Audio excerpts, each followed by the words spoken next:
Nothing says Ramadan quite like gorging yourself with food multiple times per day while constantly bragging about fasting, then waging daily terrorist attacks against unbelievers and Muslims from the wrong sect of Islam, and then kidnapping, raping, and forcibly converting Christian and Hindu girls to a religion founded by an illiterate 7th century stone-kissing Arabian caravan robber who sucked on the tongues of little boys, proposed marriage to a baby, and raped a prepubescent girl.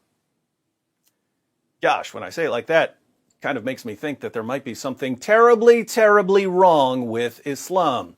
Forbes reports, yet another girl in Pakistan abducted, forcibly converted, and forcibly married to her abductor. At the end of April 2020, a 14-year-old Christian girl, Mira Shabazz, was reportedly abducted and forced to marry in Faisalabad, Punjab. According to International Christian Concern, Mira Shabazz was abducted by a group of Muslim men led by Mohammed Nakash. Eyewitnesses claim that Mira was attacked while she was traveling to her workplace as a domestic worker on Sunday afternoon. Parvez Masi, Yunus Masi, and Naeem Masi, the eyewitnesses, claimed that Mira's abductors forced her into a car and that Mira tried to resist. These eyewitnesses were unable to help Mira because the abductors were armed and fired several shots into the air. Mira's mother, Nagat, told International Christian Concern that she feared her daughter would be raped, forcefully converted to Islam, or even killed.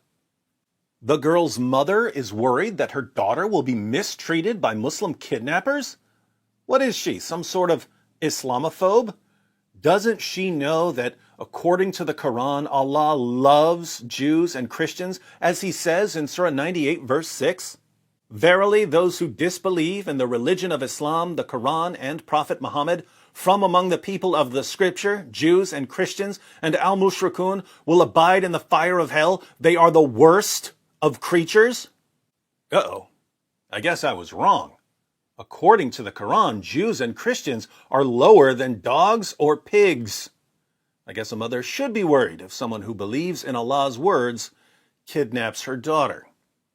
Unfortunately, her concerns are not far-fetched. According to the Movement for Solidarity and Peace, MSP, a human rights organization in the country, around 1,000 Christian and Hindu women and girls are kidnapped each year, forced to convert and marry Muslim men. The victims are usually between the ages of 12 and 25. Despite these shocking statistics, the number of victims may be even higher, as many cases remain unreported, often due to the girls' families' limited financial means. Around 1,000 Christian and Hindu women and girls are kidnapped every year in Pakistan, forced to convert to Islam and married off to Muslim men. Then these women and girls are turned into baby-making machines who spend the rest of their lives producing the next generation of kidnappers and rapists. Police typically do nothing to stop this because it's their cousins and friends who are kidnapping the Christian and Hindu girls. And after all, it's helping the spread of Islam. And besides, if you oppose what's happening and try to protect the girls, Muslims will target you for siding with Christians and Hindus against Muslims.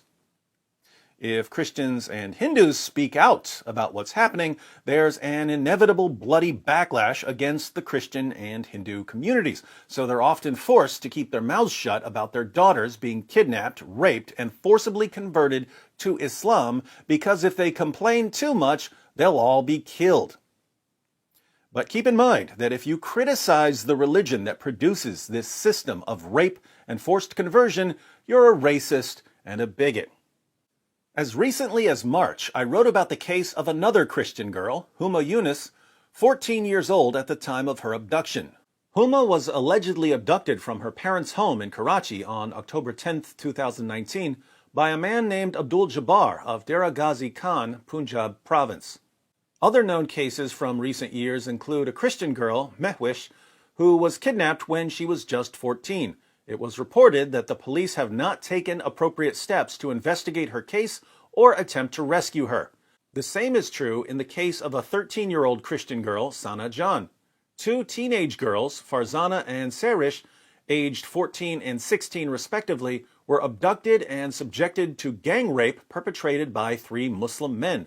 Despite the fact that one of the perpetrators was apprehended, the family was pressured to settle the case outside of court. Similarly, the case of Maria Sarfraz, an 11-year-old girl abducted and gang-raped for 3 days, was forcibly settled out of court. The article goes on with more stories. The link is in the description box if you want to read it. But think about this. We're told by our Muslim friends that this kidnapping and rape and forced conversion has nothing to do with their religion. It has nothing to do with the Quran allowing Muslims to take female captives and rape them. It has nothing to do with the Quran commanding Muslims to violently subjugate non-Muslims. It has nothing to do with Muhammad forcing people to convert to Islam. And yet, wherever a Muslim population massively outnumbers a non-Muslim minority, we see this happening. In Pakistan, non-Muslim women and girls are kidnapped, raped, forced to convert, and married off to Muslims. Egypt is a very different place from Pakistan. It's a completely different part of the world. The only similarity is that the Muslim population massively outnumbers a non-Muslim minority. And what happens in Egypt? Christian women and girls are kidnapped, raped, forced to convert, and married off to Muslims. Northern Nigeria is a very different place from Pakistan or Egypt. It's a completely different part of the world. The only similarity is that the Muslim population massively outnumbers a non-Muslim minority. And what happens in northern Nigeria? Christian women and girls are kidnapped, raped, forced to convert, and married off to Muslims. Non-Muslims in these areas usually can't say much in their own defense without the entire Christian community being punished. That means that Christians and other non-Muslims who don't live in those areas need to speak out on their behalf. Unfortunately, Christians in the West are so busy showing our solidarity with Islam and making sure we don't offend anyone that we just can't find the time to defend the women and girls who are being kidnapped, raped, and forcibly converted in the name of Allah. If we condemn the teachings of Muhammad for the impact they've had on the world, we might hurt someone's feelings. And what could be worse than hurting someone's feelings? Jesus said in John 13, "A new commandment I give to you, that you love one another. Just as I have loved you, you also are to love one another. By this all people will know that you are my disciples, if you have love one for another." If a group of atheists were watching us right now, and they are, would they have any reason to think that we love the Christians of Pakistan and Egypt and Nigeria? Why would they think that we care about Christians who are being persecuted at all?